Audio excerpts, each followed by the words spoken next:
sambutan pembuka yang akan disampaikan oleh Bapak Rektor Universitas International Papua, Bapak Dr. Isak Murin, MA. We now respectfully invite the Rector of Universitas International Papua to deliver the opening remarks and officially open this public lecture. To Dr. Isak Murin, MA, the floor is yours.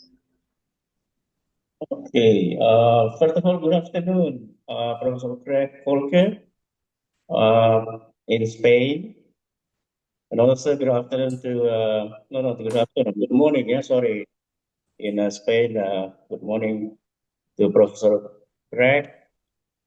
I think we meet a few years back in Manokwari, Jayapura, thank you. And then also good afternoon to Professor Paul Gray, that's from Brisbane.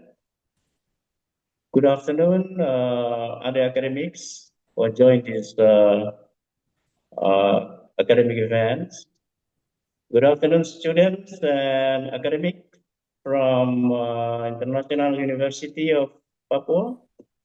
Also, students and academics from Cendrawasih University in Jayapura and also Universitas Papua or Papua University in Manokwari, and also friends and colleagues from other education institutions in Jayapura or beyond. Thank you, Professor Volker. We are very pleased to have you this afternoon in this academic event. It is an honor to have you to give a talk on curriculum transformation based on local wisdom with a topic vernacular education in Melanesia, that is integrating indigenous wisdom into school curriculum. Jadi Bapak Ibu sekalian,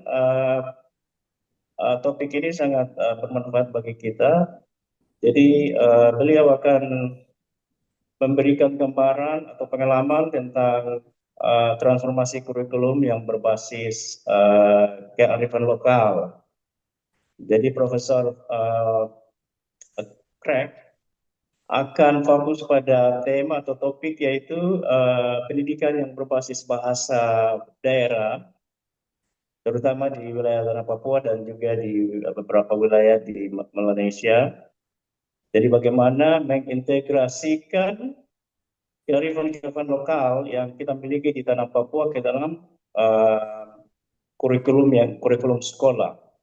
Ya, saya pikir bagi Bapak Ibu dosen maupun mahasiswa yang berminat di dalam penelitian tentang itu, ini adalah sebuah kesempatan untuk kita bisa dengar. We are listening to this talk, and it will be useful for academics and students who are interested in doing a research on vernacular education in Tanah Papua, or Jayapura, or other parts of Jayapura. So once again, thank you, students and colleagues. I hope you become part of this talk until the end, so you get a full understanding on the topic. Enjoy this event, and once again, thank you, Professor Greg. The time is yours. Thank you.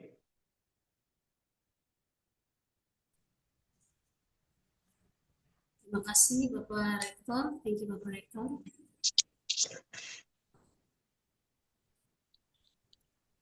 Hello, Professor Volker. Are you already in Zoom?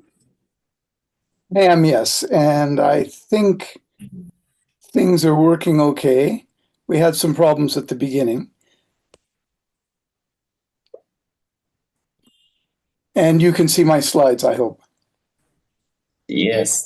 It's clear. Professor, sorry, please allow me several minutes to just give an introduction before you deliver your talk. So, ladies and gentlemen, it is my distinct privilege to introduce our distinguished speaker, Professor Craig Alan Volker, a respected linguist from James Cook University, Australia. Professor Volker has more than 3 decades of experience in Papua New Guinea and is widely recognized for his work on Melanesian sociolinguistics, especially Tokpisin and Nalik. His influential publication, Vernacular Education in Papua New Guinea, Reform or Deform, has significantly shaped discussions on language policy and education. Professor Volker holds the traditional title of Associate Talking Chief in New Island, Papua New Guinea, reflecting his deep engagement with indigenous communities. So today, he will deliver a lecture entitled Vernacular Education in Melanesia, Integrating Indigenous Wisdom into School Curricula.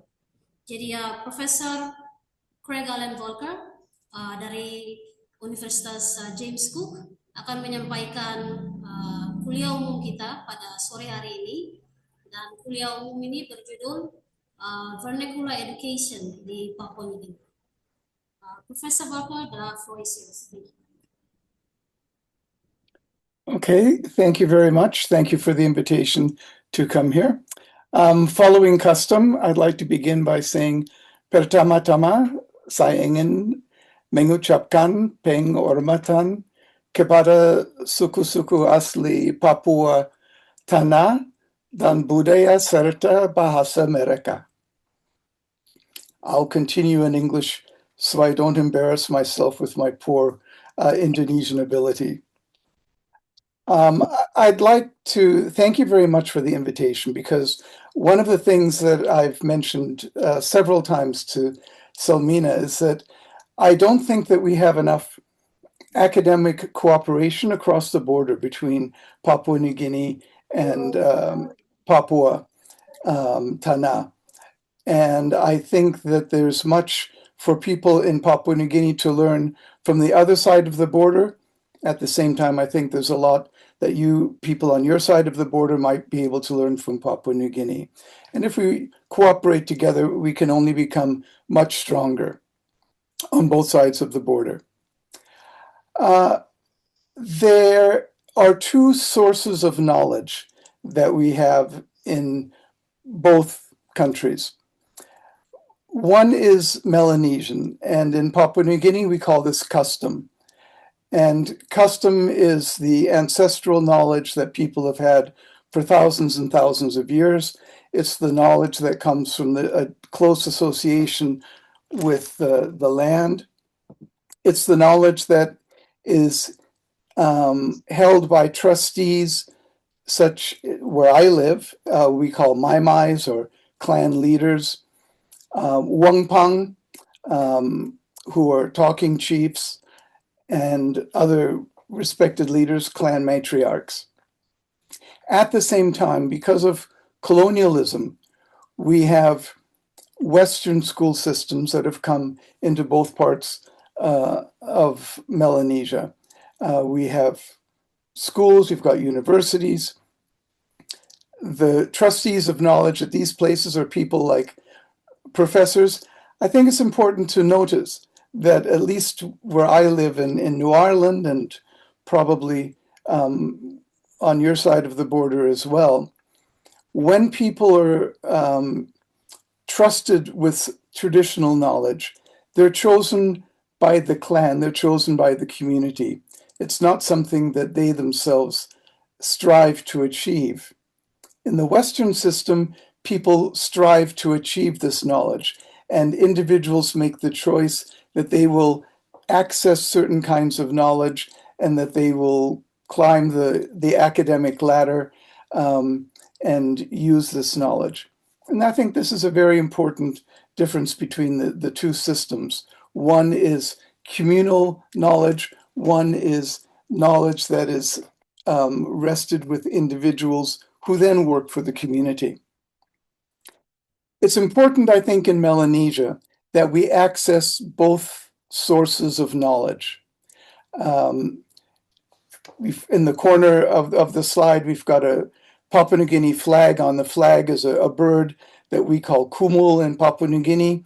You call cendrawasih in Indonesian. In English, we call the bird of paradise. And this bird of paradise can only fly with two wings. A broken-winged bird cannot fly. So if we only use the Western school system, we're trying to fly with only one wing. If we use only customary knowledge and we don't access international knowledge, then we only have one wing. Our bird isn't going to fly. But with two wings, that bird is going to fly. To do this, we need to decolonize the curriculum. Speaking from a Papua New Guinea viewpoint, Papua New Guinea inherited an Australian school system and has not really changed the way that people learn in the half century of independence. People still stand in front of a class, they lecture to students, they write things on the blackboard, they gather students away from the elders in a separate building. People access knowledge through speaking rather than doing. And this is a system that works exceptionally well in Australia. And in Australia, it works using only one language, and it works there very well. That doesn't mean that it's going to work very well in Melanesia. And it doesn't allow us to access both of those sources of knowledge very easily. Let me give you some examples where accessing the two sources of knowledge has helped people to understand a phenomenon better.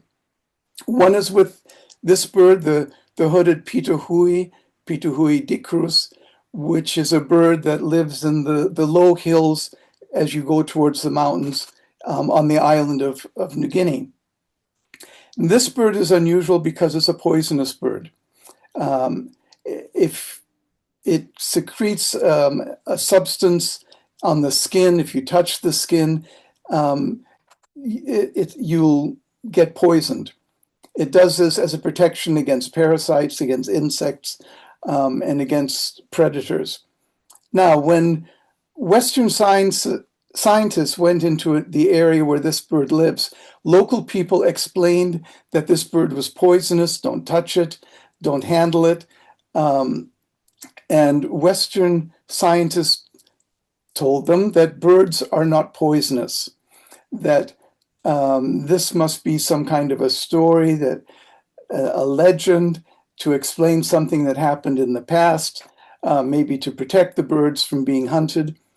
But the knowledgeable scientists told the local people that this was not possible. The knowledgeable scientists got the bird, were handling the bird, they were sending the skins of the birds back to Europe, and they got sick because the bird was indeed poisonous. The scientists then realized that they had something to learn from the local people. They learned then that this was how the poison worked, how they could handle the bird properly. At the same time, the local people learned the relationship of this bird that lived in their area to birds that lived in other areas, because this was the kind of knowledge that those scientists could bring. So by bringing together the traditional knowledge and the scientific knowledge, we have a much fuller understanding of how this bird lives. Let's look at architecture. This is a building that was built, I think 18 months ago, 2 years ago, in Port Moresby, a Baha'i house of worship.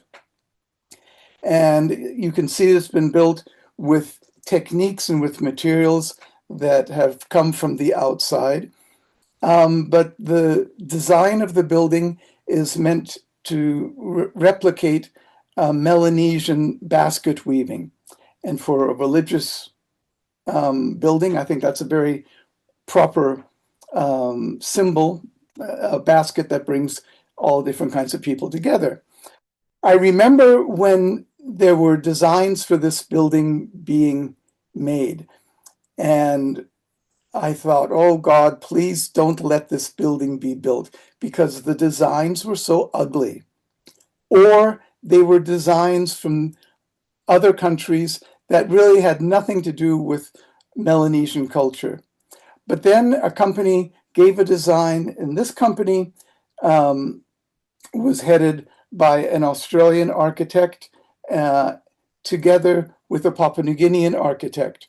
So they were able to marry together building techniques with Melanesian design, and they were able to make a design that is a nice addition to the skyline in Port Moresby. In addition, when they were building the building, they were having difficulty making the entranceways. I'm not sure what those difficulties were, but the architect had lots of problems with the building materials. But by working with carvers from the Sepik area of Papua New Guinea, they were able to design, to use traditional wood carving techniques, to choose certain wood that was appropriate for the climate and for the acoustics that they wanted, and they were able to finish their building properly. So this is, again, a good example from engineering of using modern building techniques to make a modern building and to incorporate knowledge from Melanesian cultures about what wood to use, about what design works, and you've got a very nice building. Now, the tools that we use to access Melanesian culture are the languages of Melanesia. And again, I'd like to talk about two sources of knowledge to show how languages can be used as tools to access knowledge. First of all, I'd like to share some words by a clan leader, a Mai from the island where I live, New Ireland, Eraman Lagau, who recently passed away. And he was speaking to a European researcher about ignorance and how to combat ignorance. And what he said was, you need to know language in order to combat ignorance. I'd just like to read his words. He said that if you want to plant a taro cutting, you need to know its name. What cutting is this? What's its name? This kind of thing. And bananas, we call them just bananas, but there are names for each type of bananas. You cannot just call them bananas, no way. They need to learn them at school. Don't just call them all bananas. This banana that's for roasting in the fire. What do you call it?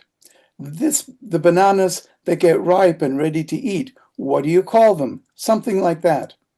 So I'm happy for people to come to help the teachers, to teach the teachers about these things. So that's the view of language and accessing knowledge from a traditional viewpoint. Let's look at a Western viewpoint. In the Madang province of Papua New Guinea, we have a very active research center called the New Guinea Binatang Research Center. And recently graduated PhD student who works there, Dr. Alfred Kick, and his supervising professor, Wojtek Nowotny from the University of South Bohemia in the Czech Republic, did a very interesting study of school students in Papua New Guinea from a number of high schools throughout the mainland of New Guinea. And they found out that there was a direct relationship between students' knowledge of their own indigenous language and their knowledge of the natural environment around them. In other words, when students did not know their own language, they did not know very much about the environment around them, about the ecology around them. And that means they were foreigners in their own land because they didn't know the land that they were living on. Conversely, when students knew their own language, then they also knew the environment around them, and they were able to be part of that environment. So languages are the tools that we used to access culture, to access knowledge. Without these languages, this knowledge dies and is not accessible to young people. And young people become foreigners, they become alienated from the place where they live and where their ancestors have lived for thousands of years. So how do we do that? And I'd like to give an example of an attempt to access language that failed miserably in Papua New Guinea. And then I'd like to give an example of a very successful ability to access language at a school in Papua New Guinea. And then afterwards in our discussion, I'd be very interested to hear about similar attempts on your side of the border. What has worked in accessing language and accessing knowledge, and what has not worked, and how well or not so well the different knowledges have been integrated into society for the development of Papua Tana. Okay, in Papua New Guinea, we had a colonial system up to 1975 when the country became independent. And that colonial system developed a system of education. The purpose of that education was to create an elite. This elite at the beginning would work together with the colonial administration. As independence became inevitable, that elite was meant to take over the country from the Australian expatriates who were administering government and business and just about everything in the country. This was the policy of the Australian government. It was also the policy of the Christian missions, who controlled most of the education in the country during the colonial period. And it was also the policy of the United Nations. And the northern part of Papua New Guinea was a trustee ship under the United Nations. So the United Nations would periodically come and look at what the Australian government was doing in Papua and in New Guinea, and give reports. Especially the African members of the United Nations teams that came strongly urged the Australian government to create an elite. Now, what were the characteristics of that education? The first was that the choice of language should be English. The United Nations people especially told the Australians that Papua New Guineans had to be educated in an international language, in this case it would be English, in order to access knowledge from the outside world. Again, especially the United Nations representatives wanted the Australians to eradicate Tok Pisin. Tok Pisin is a pidgin English. They said Papua New Guineans were speaking Tok Pisin, and this was degrading, that Papua New Guineans should speak the same English that they were speaking in Africa, that people were speaking in America, in Australia, and elsewhere. The Australian government and the Christian missions had a very strong feeling that education should bring Western culture and values. And this was specifically set out in the policy statements just after World War II, when the Australians were rebuilding the country, that Papua New Guineans needed to be brought into Western, as they called it, Western civilization. The teachers at the beginning were non-Indigenous, and even after independence, teachers at very many levels were still non-Indigenous. At the beginning, this was simply because there were no Papua New Guineans who had training in this type of education that could be teachers. But I remember, like, even in 1980, when I began teaching in Papua New Guinea, and I was teaching at a senior high school, uh, at our senior high school, we had only one Papua New Guinean teacher, and he had just been hired a few months before I was hired.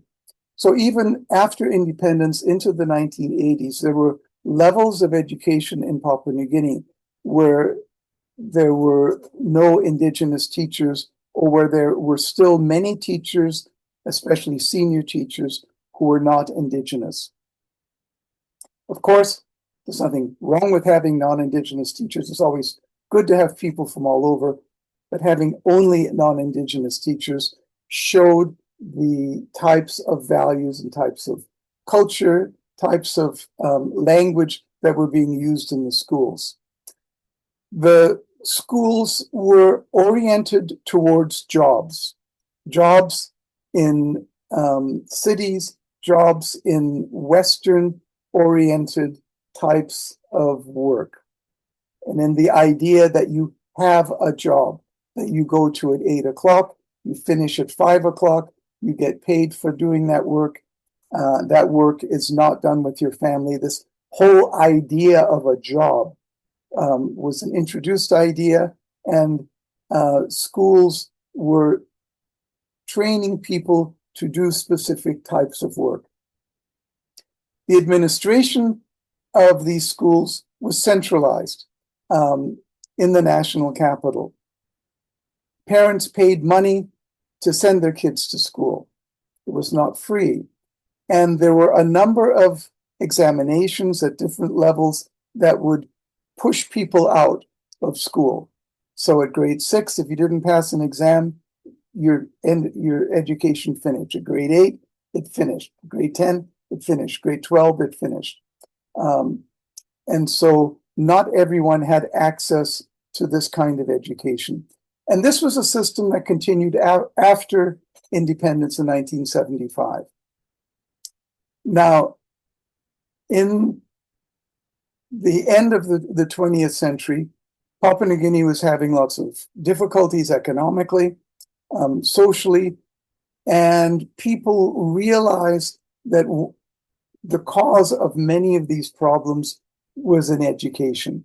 The education system was not working to prepare people to be looking after their own country in a way that was good for the majority of people in the country.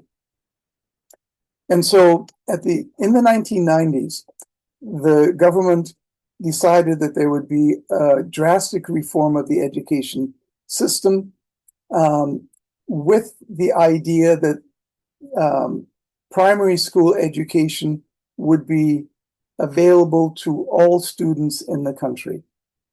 At this time in the 1990s, we still had about a third of the students who had never put their foot into a school, who had no access to schooling at any level. And the government wanted to give education to more students, to have all students get an education. So they wanted more schools. They wanted to have free education to grade 8. They wanted to have village-based education to grade 8. Until this time, after grade 6, students would go to boarding schools and live away from their families, the vast majority of students, especially outside the towns.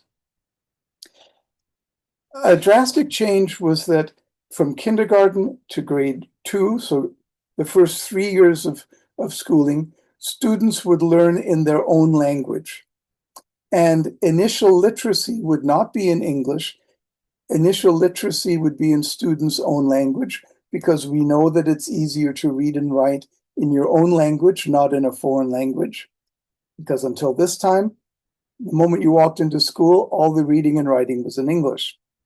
The idea was that this would give an easier transition to English education, because after grade 3, everything would remain in English. And it would also help students to transition better from family life into village life. And the idea is that this system would also save a lot of money, because the teachers in kindergarten, grade 1 and grade 2 would come from villages. and they would not be paid very much. You'll notice here that there was no mention of teaching methodologies. So the teaching methodology remained a very Western, teacher-centered methodology based on reading and writing. That the idea is that you go into school, you immediately learn to read and write, and the teacher stands up and explains things to you, and that learning was through words. Learning was through teacher speaking or through students interacting with words that were written down. This system failed miserably for all sorts of reasons. A major reason was teacher training was very poor. A lot of teachers had training up to grade 10 or grade 12. They were given 6 weeks of training, and then they were sent to schools. Another problem was that many languages did not have writing systems, but they were meant to initiate literacy in students' own languages. Another problem was that teachers were being asked to write their own books. And as one teacher told me, in Australia, you've got teachers with master's degrees who don't write their own books, they buy them. But we've got 6 weeks training and we have to write books. So there were lots of criticisms. Parents said, the kids can't speak English. The buildings are primitive because the communities themselves were responsible for building the buildings. As I mentioned, there was poor teacher training. And the result was that a lot of people started to send their kids to private schools if they had the money to pay for them. Schools where everything was in English and where people followed a more Australian way of teaching. Many parents were happy not to send their kids to school. They thought they were wasting their time sending their kids to this new type of school. And there was a lot of nostalgia for the colonial education system, for the way things were done back in the Australian days. So this was a move not towards more independence, but away from independence. There were also conspiracy theories. The money that came for implementing this came from the Australian aid system. And some people said, Papua New Guineans were getting too smart. The Australians want to keep us dumb.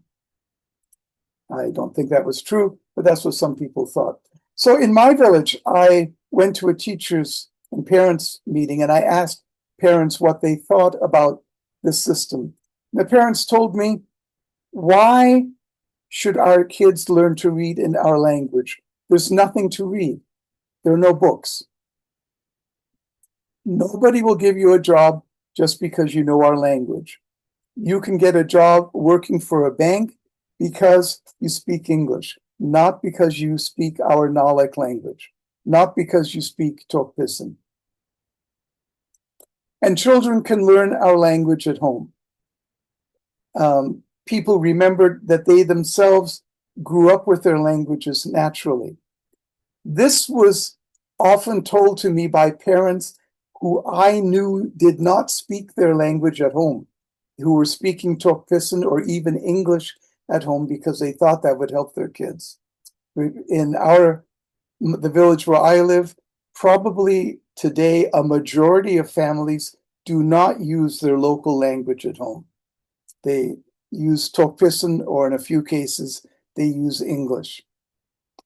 So the result of all of this is that by 2010, the government decided that they would go back to English. And in the decade since 2010 to 2020, schools moved back into going to teach only in English. Now we once again have a school system where all of the schools from grade 1 actually from prep, kindergarten, through university are supposed to be only in English. And the only thing that's done in local language might be pre school, early school education for those little schools that we have for kids who are 4 and 5 years old, getting them ready to go to school. But all of the formal school education is now in English. So this was something that failed. And let's look at something that succeeded, and then we'll compare the two to see why one failed and one succeeded. Well, I think if we look at what education is for Melanesians, when Melanesians or Papua New Guineans at least send their kids to school, they do that with the expectation that the children will learn a new language. They'll learn English. They will have access to Western knowledge, and they will have an education that is utilitarian. It has a purpose. Get a job. If a school doesn't do these things, the school isn't fulfilling the expectations of the parents, and they're going to vote with their feet and not send their kids to that school. But we know that access to language is important. If without access to language, we're unable to access traditional knowledge. And we know that children learn best in a language that they already speak. If I speak to you in Chinese, you're not going to learn a lot until you get some grasp of Chinese. It's the same thing with English. So vernacular education might work if there's more support for teachers, if teachers are properly trained, and if teachers have the support of the community.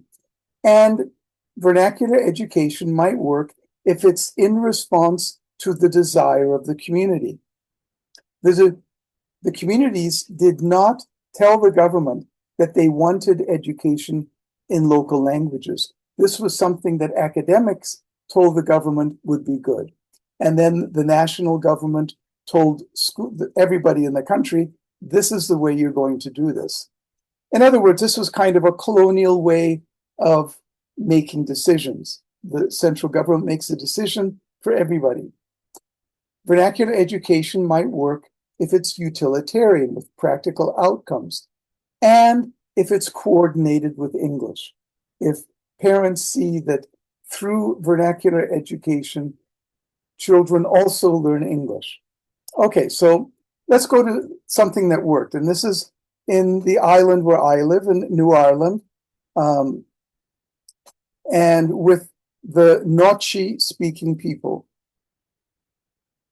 And this was a system that was developed by this man, whose custom name was Lagiri, whose baptismal name was Urban. So Urban Lagiri.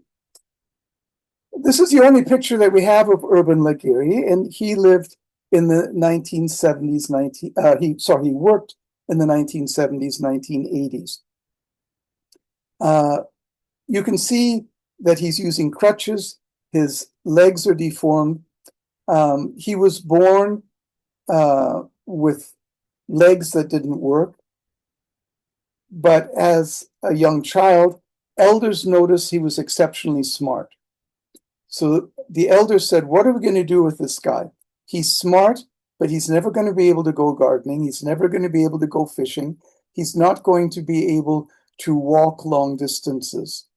So the elders decided that he would be a repository for traditional knowledge. They would teach him a lot of traditional knowledge. He was smart enough to access this knowledge, to assimilate this knowledge.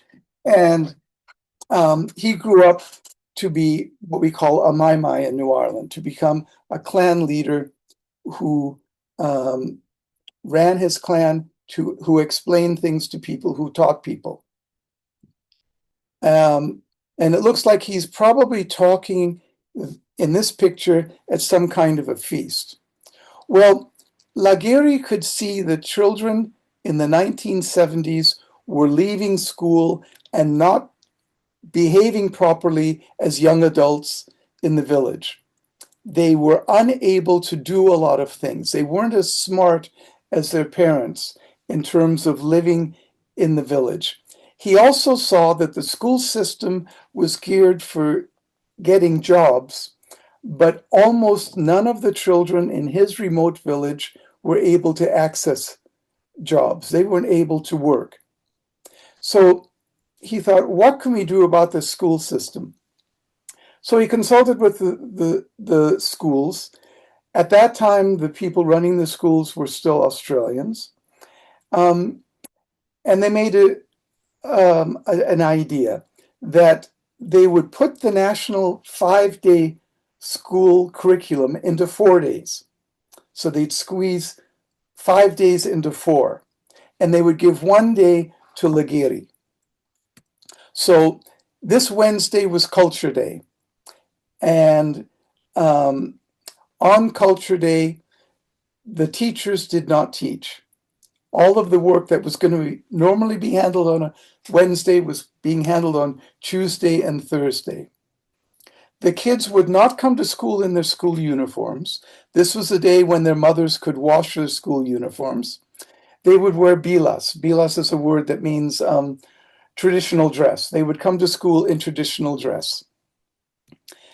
The interaction at the school would not be in English on that day. It would be in the Nochi language, the language of that community. And this was breaking the school rules because they had a strong school rule. Once you entered the school grounds, you had to speak in English. The education in Nochi would be appropriate for that particular age. So whatever 5-year-olds should learn, 5-year-olds would learn. Whatever 12-year-olds should learn, they would learn.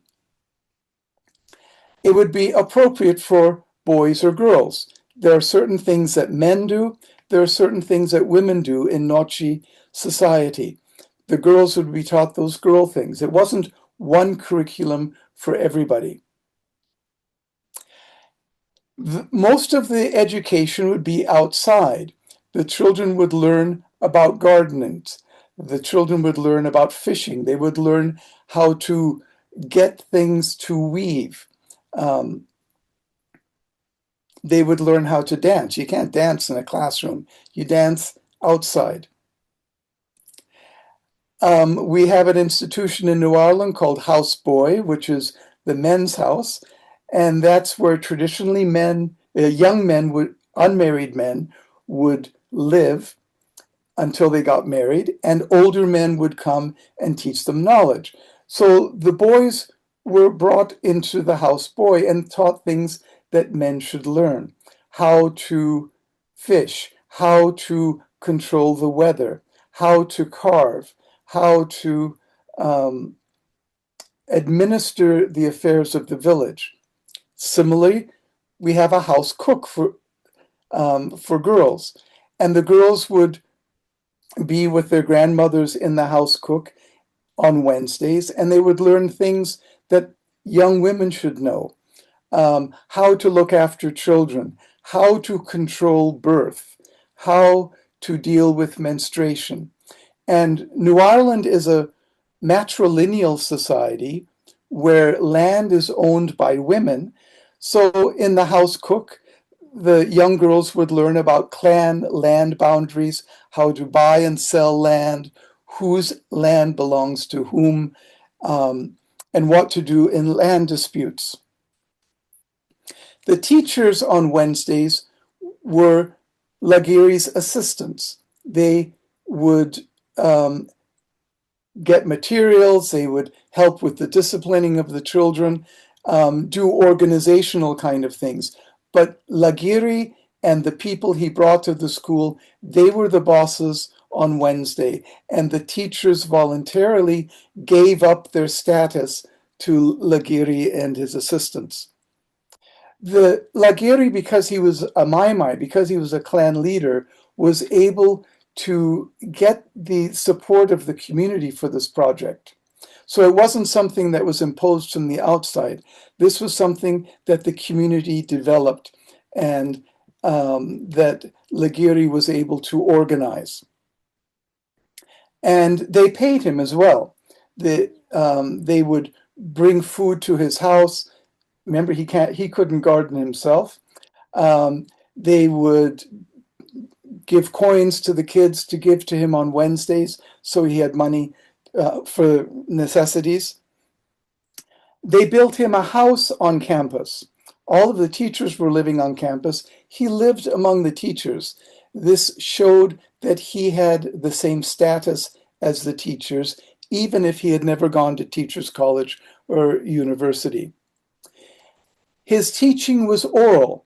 He never tried to write the Notchi language or to produce books in the Notchi language or to create literacy in the Notchi language. Notchi knowledge was traditionally oral, lots of memorization, lots of singing, lots of repetition. And he did this on Wednesday. And his methodology was that students would observe him doing something. Then, after observing, they would participate. This is traditional Melanesian way of learning. You don't learn by speaking, you learn by observing and by imitating, and then by doing yourself. So he would take young boys to the bush to teach them how to cut down the trees and establish a garden. Then the women would take the girls to that garden and show them how to plant and take care of the garden and how to harvest the food from the garden, how to cook it. These were the things that they learned, but they learned it through observing and participating. Now, those young people that learned with Lagiri are now the elders, like these gentlemen in the picture. And so as I was talking to them about Lagiri and about his system, as soon as I talked about education, they mentioned Lagiri. And they said, we still use the things that Lagiri taught us. When we have a feast, when we have a ceremony,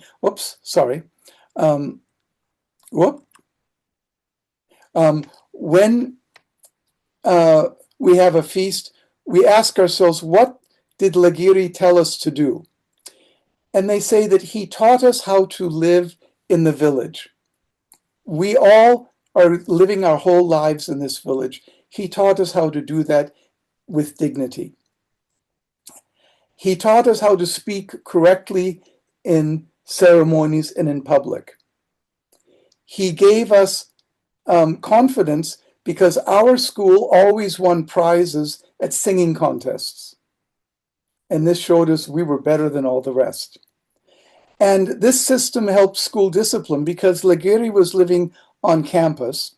Most of the teachers were from the outside. They were either Australians or later on they were Papua New Guineans, but from other places, especially from East New Britain Island. A lot of teachers came from there, but they didn't know the community. They didn't know what was expected of children. But he was right there. If a young boy spoke to a young girl in a romantic way, and they were from the same clan, this is strictly prohibited in local custom, he would tell the parents that kid would get punished right away. So there was close cooperation between Lagiri and the school, even though they were teaching very differently and teaching in different languages and teaching different subject matter. So why did this work? Well, for the same reasons I was talking before, why the government system that was introduced 20 years later did not work. There was strong support for teachers by the community. This was in response to a community desire by a community elder, not something that was imposed from the centralized government. It was coordinated with English because it did not replace English. It added to the English curriculum that the kids were learning with the other teachers. It was utilitarian. The kids were being taught life skills, how to cook, how to marry, how to choose a partner, how to hold a funeral, how to go fishing, all of these things that people need for everyday life in the village. And there was no change to the national curriculum. This did not challenge the national school system. It did not challenge the national government, and it did not challenge the ability of students to access Western knowledge and to access English. This was in addition to that. So there was a space for Western knowledge in the school. There was a space for traditional knowledge in the school, and both wings of the bird could fly. So I've explained why one system did not work to introduce vernacular languages into schools in Papua New Guinea. How Laguerre's system did work in the 1970s and 80s. It died, unfortunately, when he died in the early 90s. And I think this system of Laguerre is a low-cost but very effective way to introduce vernacular education into schools in a Melanesian situation, and in that way give students access to traditional knowledge that we need in Melanesia if we want to develop in a balanced way and in a successful way. So with those words, I'll say thank you, True, terima kasih, and I'd be very interested to see how this resonates on your side of the border and what kind of experience you have with using vernacular knowledge and vernacular languages at schools on your side of the border. Thank you very much. Thank you very much, Professor Volker, for that enlightening and thought-provoking presentation. We will now move to the question and answer session. And also discussion. Here on the chat box, we have two questions. We have two questions. Before we proceed on with the questions on the chat box, yes, I'd like to give some guide or rule on how to answer. So for participants who wish to ask a question, please use the raise hand feature or type your question in the chat box. Kindly mention your name and affiliation before asking your question. Bagi peserta yang ingin mengajukan pertanyaan, silakan menggunakan fitur raise hand atau menuliskan pertanyaan di kolom chat. Mohon menyebutkan nama dan asal institusi sebelum menyampaikan pertanyaan. Waktu pembuka untuk pertanyaan yang lebih awal, saya berikan kesempatan kepada mahasiswa-mahasiswi Universitas International Papua. Silakan dari FST maupun FKIP, jika ada pertanyaan yang ingin ditanyakan bisa ditanyakan ya. Okay, we have Naomi Wandik. So for the first session, I give this opportunity to our students at International University of Papua from our two faculties. So we have Naomi Wandik. Yeah, Naomi, silakan. My question is, why is the vernacular education important in Melanesians, and what do children learn in vernacular education besides language? Okay, thank you, Naomi. Yes, Professor, you can answer the question already. Yeah, I think through vernacular education, students are able to access traditional knowledge. So I gave the example of the bird at the very beginning. They have access to knowledge about the ecology of where they live. And this is extremely important. If you live in a village and if you don't have the ability to discuss the fish in the village or the birds in the village, then you won't be able to use those.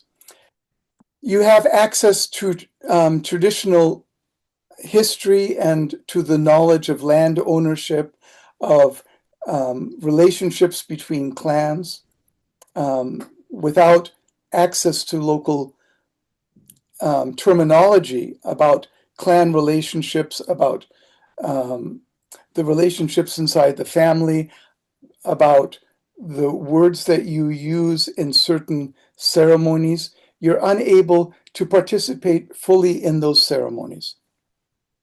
So to me, these are the kinds of examples of knowledge that are very important for people to know. And you need to have a knowledge of the local language in order to do that. And can I just say that this means that you have to have access to vernacular education at all levels, because when you're talking to a young child, you're not going to talk about marriage and relationships, romantic relationships, or birth control. Those are things that are, however, very important if you're talking to 15, 16, 17-year-olds who are on the verge of establishing romantic and marriage relationships.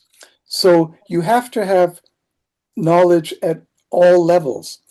And when you're talking about older people, it's important to have a continuing vernacular education of some sort in order to access traditional law or traditional healing techniques, because we have certain terminology and ways of speaking that you must use in those situations. Thank you, sir. Thank you, Professor. Naomi, sudah ya? Pertanyaan sudah dijawab ya? Yes. Oke, dari antropologi, silakan satu mahasiswa dari antropologi. Jika ada yang bertanya.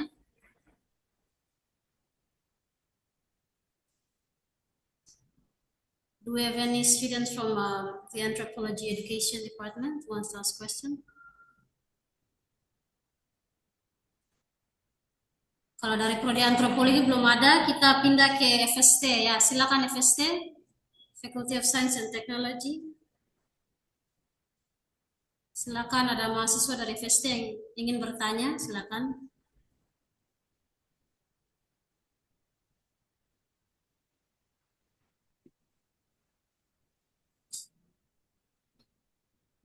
Oke, jika belum ada, Bapak Ibu dosen, staff, silakan kalau ada pertanyaan yang ingin ditanyakan.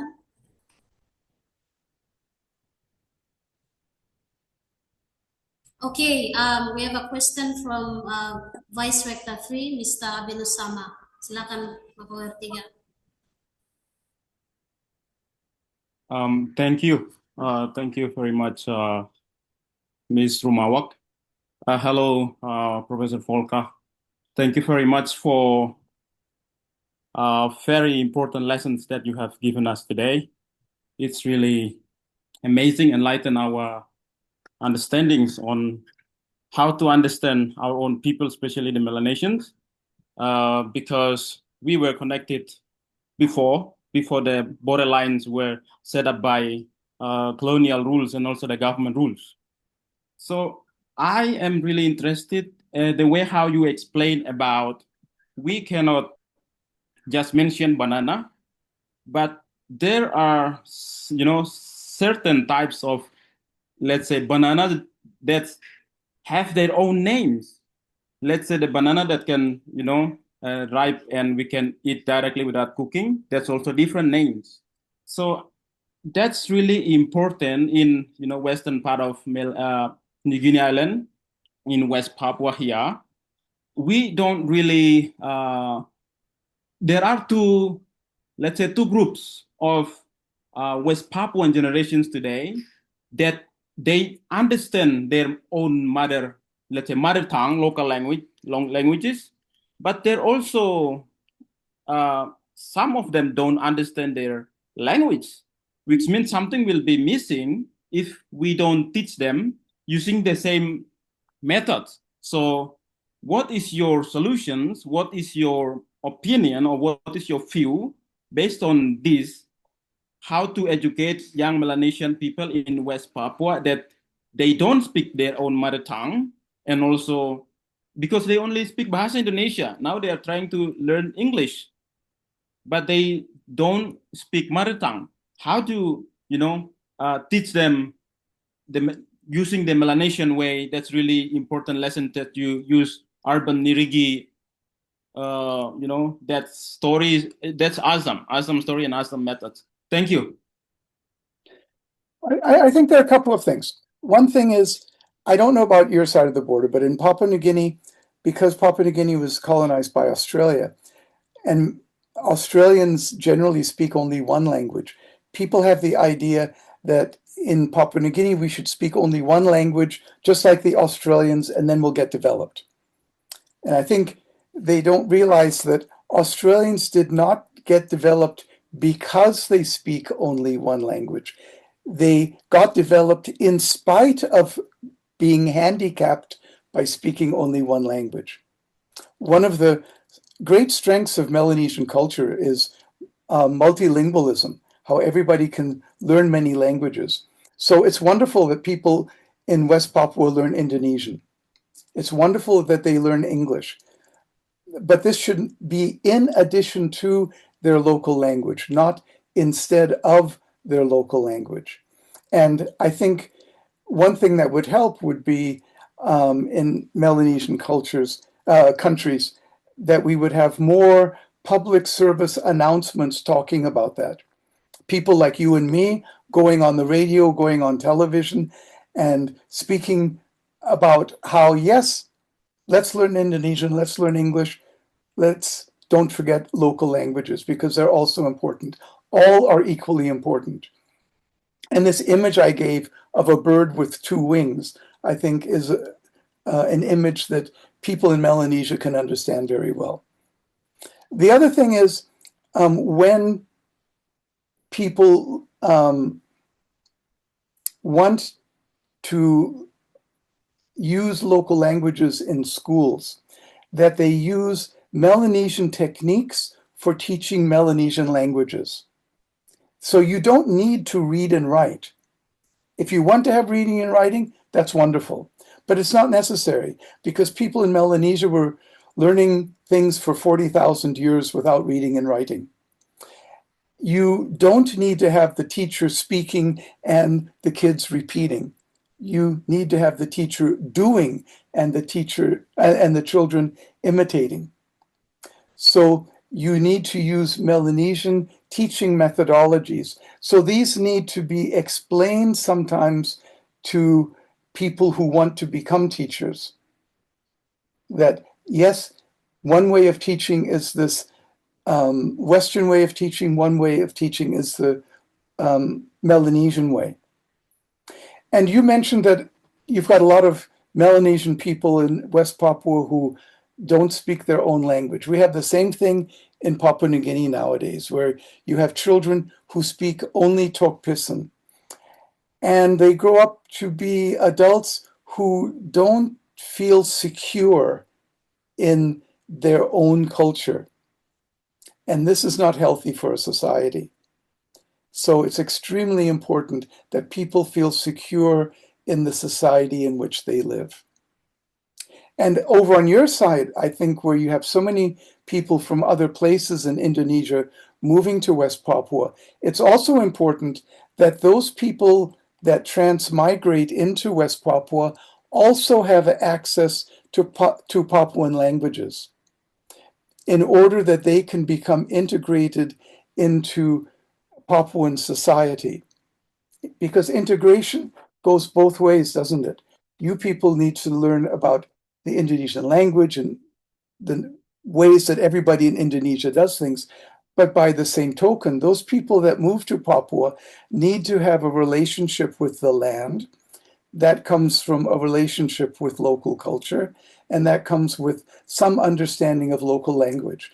So as an outsider, I see it, that your successful development in West Papua requires that local people and people from the outside learn about local languages. And I know this from my own experience. I'm not indigenous, but I do speak the language where I live. I've become a Wangpang. I was asked to become a Wangpang, not I became one. And I am able to participate and feel happy where I live and have a connection with the land, even if I'm not indigenous. And this is something that I wish all non-indigenous people in Melanesia would be able to have. Thank you, Professor. Okay, thank you, Pak Tiga. Thank you, Professor. We have, I think, 2 questions on the chat box. Okay, yeah. All right. There's a question from Pak Taufik. Ya, Pak Taufik, silakan.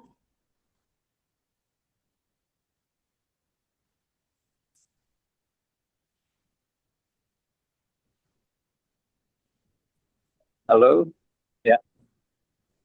Halo, selamat sore. Thank you for your presentation, Prof. Volker. I really like what you have to tell us. This is good sample to maybe to replicate in this land in West Papua. I need to understand about is maybe there is a risk between modern science and traditional knowledge when you integrate it like Labiri's method. Is there any conflict between? I mean, maybe some doing like healing technique. There is some traditional knowledge about we should cut off our some of our skin or make it better in health way, and this is not good in modern science. So, is there any conflict and how to overcome it? Yeah, so I need to understand that. And second question, I want to imagine how to make it in urban cities, which is it's so beragam. It is so there is plural culture. Is it feasible to make it? That's just a question, Prof. Thank you. Okay, I think your first point is very important. When we talk about accessing traditional knowledge, that doesn't mean that we accept all traditional knowledge. Because in the same way, when we access scientific knowledge, we don't automatically accept all scientific knowledge. We test scientific knowledge. This is the whole idea behind the scientific method. You make a hypothesis, you test to see if the hypothesis works, and then you accept it if it does work. And we should apply that scientific method also to traditional knowledge. If a traditional healing technique does work, then we should use it. If it does not work, obviously we should not use it. But we should be able to have an understanding of what that traditional healing knowledge is. If we don't have access to what people did in the past or what people still do now, then we cannot judge if it's good or if it's not good. You know, traditional medicine uses a lot of herbs and plants. And we have modern scientists from the West going into indigenous communities and learning about these plants and herbs and then making modern medicines based on those. This to me is a kind of marriage that we can have, but you have to be able to access that traditional knowledge in order to know which traditional herbs you might or might not test. So when I say that we access traditional knowledge, that doesn't mean that we access and accept everything unconditionally.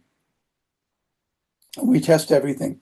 And this is the great strength of the scientific method. In urban areas, you're quite right. This is very difficult, where we are unable to really choose one culture over another. I think, first of all, we need to, in urban areas, need to have access to the traditional knowledge of that particular area. So like in Port Moresby, the traditional people are the Motu people. I would like to see all school children in Port Moresby learn about the history of the Motu people, how they got there, and the Koita people, how those people got there, what the relationship was between them, something about the Hiri trade that linked those people to other areas. Even though today the Hiri and the Motu, Koitu people, the Motu and the Koitu people are a minority in Port Moresby, I think it's important for everybody to have that kind of knowledge and have some understanding of the languages that they spoke. So maybe give preference to the local culture of that area where the town now is, Jayapura or Port Moresby. But then also in that area, you can do lots of very interesting comparative studies, because you've got people from so many areas living together, and you can compare cultures from different areas, and a very wise teacher would then be able to find the commonalities among all those Melanesian cultures. But I agree, in an urban area, you've got a very different task than you do in a village area. But most people in Melanesia don't live in urban areas. They live in rural areas. Okay, thank you, Pak Taufik ya. Semoga pertanyaan sudah dijawab. Thank you, Professor. We have 7 minutes remaining for question and answer session. I'd like to now read from the chat box. So we have 2 questions. Oh, yeah, 1 question. Is a question from, I think it's from a lecturer from ISBI. ISBI is Institute Seni Budaya Indonesia, Indonesian Institute of Arts and Culture. Yeah, so there's a lecturer joining us from there, and she's also a vice. Yes, yeah, she's also a vice rector. Her name is Ibu Yulini. Yeah, Ibu Yulini. Yeah. A question is how to integrate regional languages or local proverbs into teaching materials to enhance cultural literacy. Okay, and I think what you mean is in teacher training situations, I'm guessing, in service or pre-service teacher training. I think the important thing is to, in teacher training situations, is to teach techniques. How to go about introducing local or regional languages and cultures into the school system, not to teach the content. The content can be learned from elders and from maybe even anthropologists working in local areas. But what's very important is to learn the techniques. How can you go about setting up a program at a school in a certain area, and what kind of government types of assistance, or what kind of government policies do you need to follow, or that kind of thing. I don't think it's feasible to actually teach the content. So to use Laguerre's situation, at a teacher training institute for New Ireland teachers, I would not expect people to learn Nochi history, Nochi language, or Nochi ceremonies. But I would expect them to learn how to access that information. And can I just say that you have anthropology at your university because you have anthropology as a high school subject, I understand, in Papua. And we don't have that on the Papua New Guinea side. I think this is one of the things that we need to learn from the Papuan side, because I think I would hope that in the anthropology classes, people learn how to access indigenous knowledge and use that and integrate it into Western types of knowledge. Thank you, Professor. Ibu dosen dari ISD ya, semoga pertanyaannya sudah dijawab ya, sudah terjawab. Professor, we have a comment from Lisa Roberts. She's from Vanuatu. Yeah, I will read a comment. She said, "Thank you, Dr. Volker, for the amazing lecture. I'm following from Vanuatu, and we shared the same challenges you have shared regarding colonial education and how we could incorporate vernacular education with English and French. An issue I see through the hindrance of learning indigenous languages is the monolingual mindset and Eurocentric views that the natives themselves have towards learning. They would rather have their children learning in English or French rather than their own mother tongues. People are not aware of the importance of indigenous languages and multilingual education.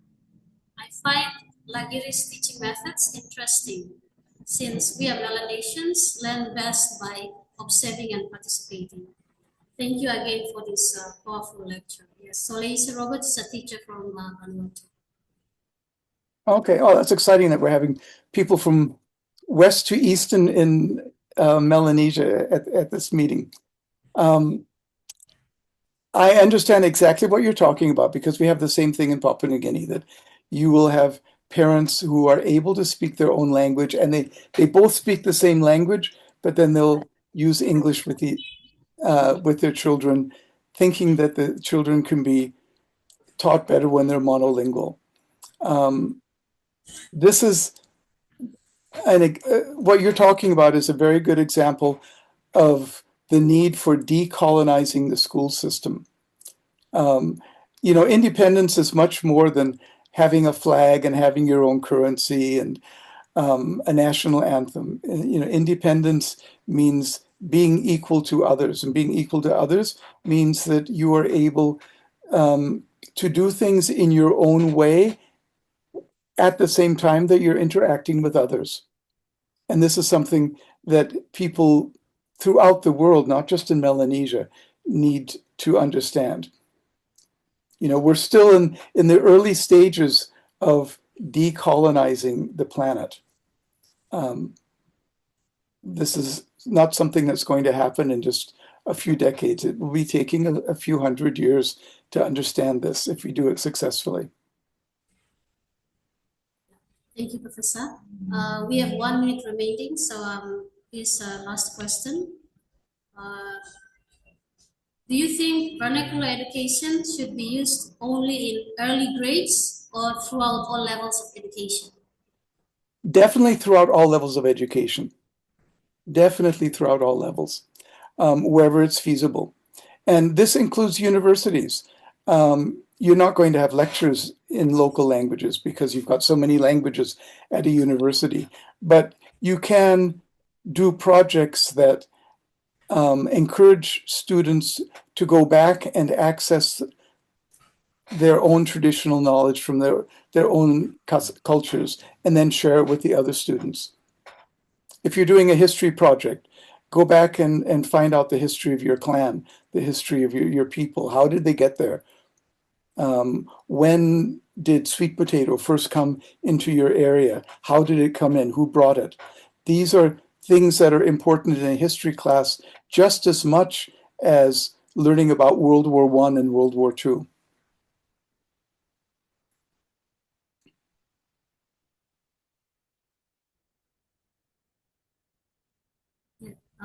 Thank you, Professor. Okay,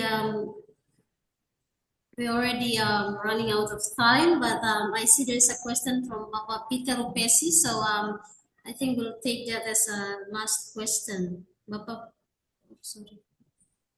Ya, Okay. Bapak Peter silakan. Hello, can you hear me? Yes. Okay. Okay, Peter Upesi. Hello, Mr. Craig. Do you still remember me? I certainly do. Yeah. Okay, thank you. Yeah. I'm now part of the International University of Papua in Jayapura. Yeah, but I still, do some teaching at Unchen, Chandrawasih University as well. So really interesting to listen to your presentation, to your discussion. I probably miss your introduction about this, yeah. But I really just want to find out whether this kind of education is still important in many schools, or say primary schools or secondary high school up to the universities, because I just want to know what's the importance of having this kind of education, while today's technology makes people, or makes ways to people or students to participate in understanding Western type of education, or say knowledge, yeah. So I just want to find out the importance of having this kind of education, and relating it with the wisdom of the local wisdom into the curricula of the schools. Is there any important kind of things that you can say about this kind of education relating to the development of technology and scientific development now? Thank you, Drew. Yeah. No, I think it's a very important question. All knowledge is important, and all knowledge can work together to create a stronger society. When you're talking specifically about science, there is a lot of knowledge about the local ecology in Melanesia that is unknown by Western science. And that's why you have Western scientists coming into Melanesia to acquire this knowledge. They can see that this knowledge is valuable and they want to acquire it. So thank you. Really interesting. Yeah. Why do Westerners come to Melanesia to do research? Like me as a linguist, why did I come originally to Papua New Guinea to do research? Western people are not stupid. They go to a place where things are valuable, and this knowledge is valuable. So if it's valuable to Western people, maybe it's also valuable to Melanesians. Okay, thank you.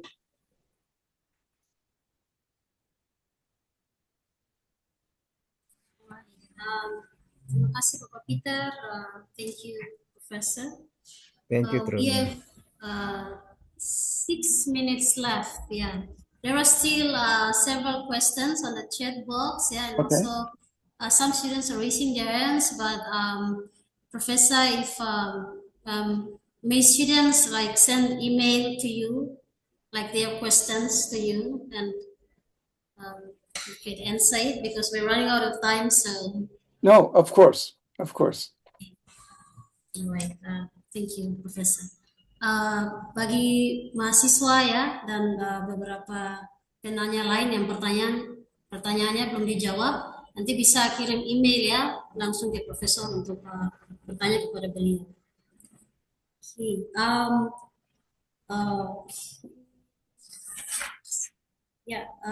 Professor, we've come to the end of the question and answer session.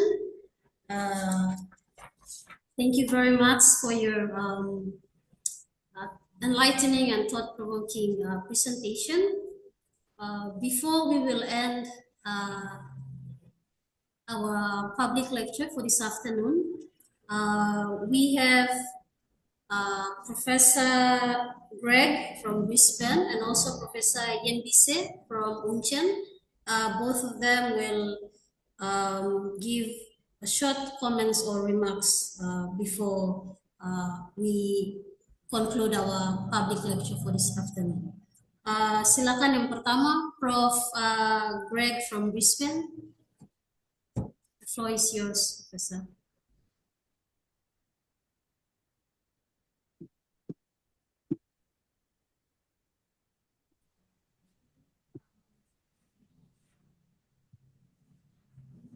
I think Prof. Craig is not in Zoom. I think probably sign out. Maybe you can give it to Prof. Mbise if Bu Mbise is still here. Profesor Yembise, Ibu Awin kalau ada silakan.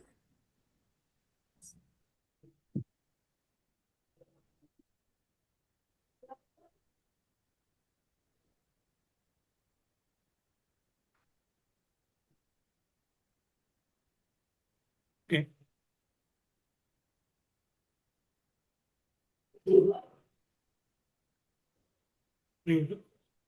Hello. Go. Halo Yes, go Profesor, ahead.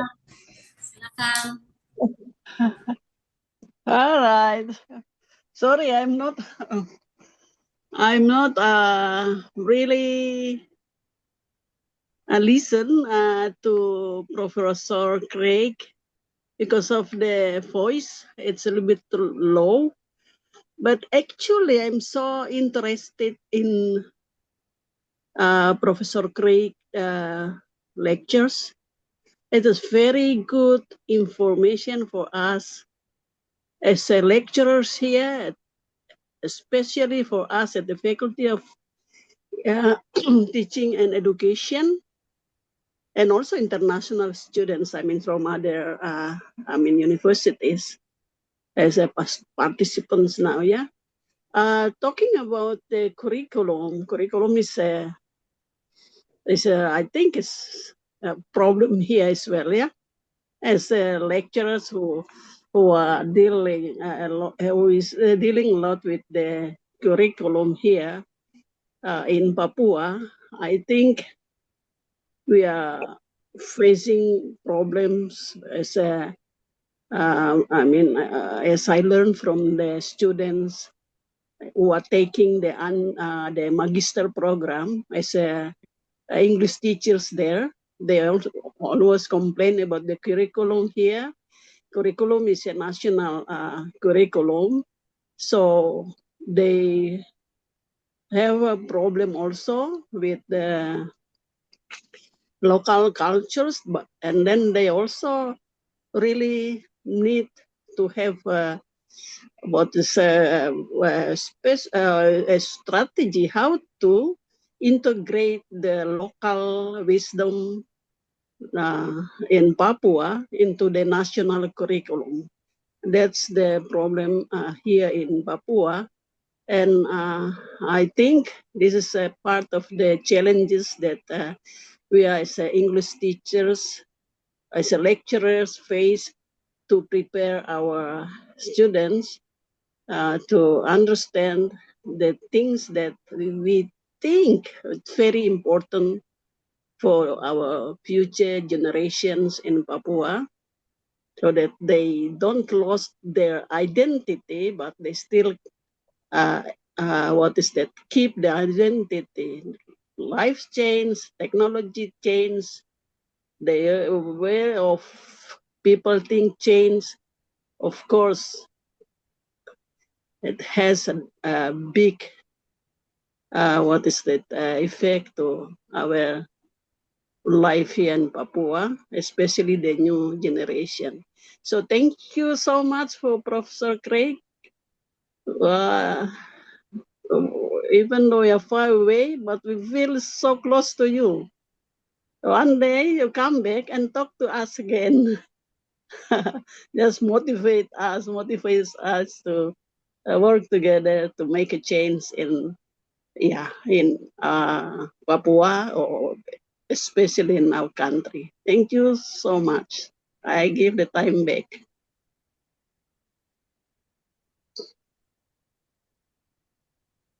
Terima kasih banyak Profesor Yembise.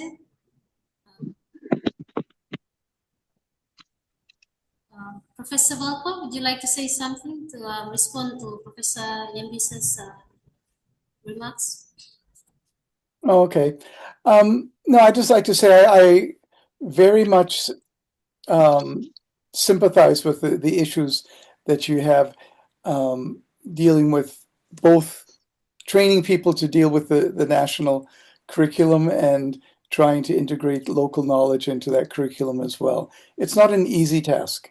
It's very easy for me to talk about it, and it's very easy to look at something that somebody like Laguerre put together and think that it's common sense or that it's something that people can do without very much effort. But it does take a lot of effort. And I think particularly the introduction of local knowledge needs to be done in such a way that it does not look like it is taking away from the national curriculum or taking away from access to Western knowledge. You know, our friend from Vanuatu said that people have a like a colonial mindset. Well, part of that colonial mindset is the fear that you're not going to have access to Western knowledge, that some people think it's a choice between one or the other, rather than the proper choice should be both together. So I can sympathize with the kinds of things that you're talking about. And thank you very much for your kind comments.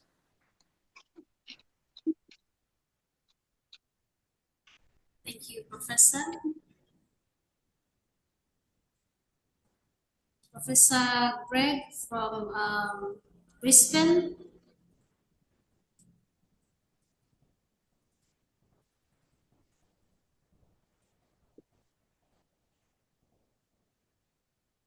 Michelle, I think Prof. Greg already left, so we can come to close. Okay. So tidak ada lagi kah? Ya, sepertinya sudah tidak ada, Bapak Rektor. Silakan, Bapak. Okay. Good afternoon, not good afternoon, good morning, ya, Greg. Masih morning di Spain, ya? Still morning? Still morning, yes. Once again, thank you very much indeed for such a wonderful talk this afternoon. It's like open our minds and open our hearts on what we have to do.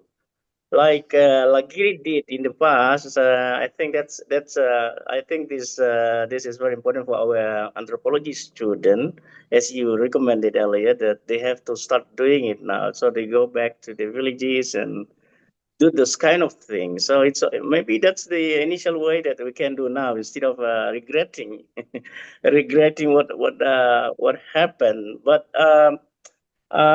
what we have so far is only people focus on the language. I mean, everyone try to develop dictionary in the local languages, but they don't think of other cultural issues that you mentioned earlier, where those kind of cultural aspect that we have to teach, not have to write down, but we have to tell. As you mentioned that most of the Melanesian country, we have an oral tradition of telling the story from one generation to generation. So we have to stick to that kind of technique to tell our young generation at the moment. Like you said earlier, I think this is a good one for us at the university to think of this one, particularly for our anthropology student to start now. So once again, this is a very wonderful meeting this afternoon. I think we met in 2014 with Wimburung. Yeah, Wimburung, and we still have some conversation in Japura here, but then we separated. And I think this afternoon I'm very happy that you're back, and we are meeting in this Zoom meeting. And then once again, thank you very much on behalf of the university. We are gratitude to have you on board. Thank you. Oh, it was my pleasure. Thank you very much for the invitation. Thank you, Bapak. Ladies and gentlemen, as we come to the end of this session of our public lecture, allow me to express our deepest appreciation to Professor Craig Alan Volker for sharing his knowledge, experience, and wisdom with us today. Menjelang akhir sesi ini, izinkan saya menyampaikan apresiasi dan terima kasih yang sebesar-besarnya kepada Profesor Craig Alan Volker atas ilmu, pengalaman, dan kebijaksanaan yang telah dibagikan kepada kita hari ini. This lecture reminds us that curriculum transformation is not merely structural reform, but a commitment to cultural dignity, linguistic identity, and educational justice. Kuliah pada hari ini mengingatkan kita bahwa transformasi kurikulum bukan sekedar perubahan struktural, tetapi merupakan komitmen terhadap martabat budaya, identitas linguistik, dan keadilan pendidikan. Professor Volker, thank you very much for strengthening this important conversation in Melanesia, but especially between Papua New Guinea and Tanah Papua, Indonesia.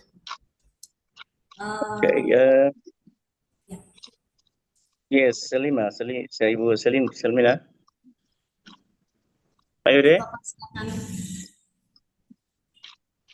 Ya, saya mungkin pernyataan we opening the public, we opening pembukaan kuliah hari ini ya. Jadi untuk semua mahasiswa dan teman-teman dosen yang ada di Universitas Internasional Papua, dengan berakhirnya kegiatan ini, maka secara resmi perkuliahan kita di semester genap ini kita sudah mulai di hari ini dan hari-hari yang akan datang sesuai dengan jadwal yang sudah di-setup oleh Biro Akademik untuk kita yang sudah dijelaskan dari awal oleh Ibu Ivona. Thank you very much. Enjoy this semester. Bye. Thank you, Bapak Rektor. Okay, thank you very much. Thank you, sir. Foto gabung. Yeah. We will take a picture together. But before that, please allow me to conclude officially our public lecture for this afternoon. Distinguished guests and participants, we have now reached the end of today's public lecture. May this academic gathering strengthen our shared commitment to excellence in education, rooted in local wisdom, enriched by global standards. On behalf of the International University of Papua, we sincerely apologize for any shortcomings. Assalamualaikum warahmatullahi wabarakatuh. Shalom, peace and prosperity be upon us all. Om Swastiastu, Namo Buddhaya, Salam Kebajikan. Thank you and good afternoon. Thank you. Terima kasih. Thank you, Drew. Thank you. Yes, thank you, Drew. Thank you, Craig. Thank you for everyone. Thank you for brother from Vanuatu. Thank you, brother from other places. Thank you for joining the group, this wonderful topic. Thank you.